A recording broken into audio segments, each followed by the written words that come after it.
কাজী নজরুল ইসলামকে আমরা সাধারণত কবি বা বিদ্রোহী কবি বা সঙ্গীতজ্ঞ হিসেবেই জানি, কিন্তু জানেন কি কাজী নজরুল ইসলাম একজন যন্ত্রশিল্পীও ছিলেন।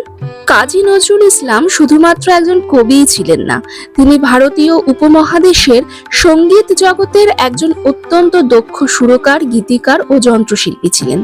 তিনি নিজের রচিত গানে সুর তোলার পাশাপাশি বিভিন্ন ধরনের বাদ্যযন্ত্র বাজাতে পারতেন। তিনি অত্যন্ত দক্ষ একজন তবলা বাদক ছিলেন। গানের সুর সৃষ্টি ও অনুশীলনের সময় তিনি নিজে হারমোনিয়াম বাজাতেন।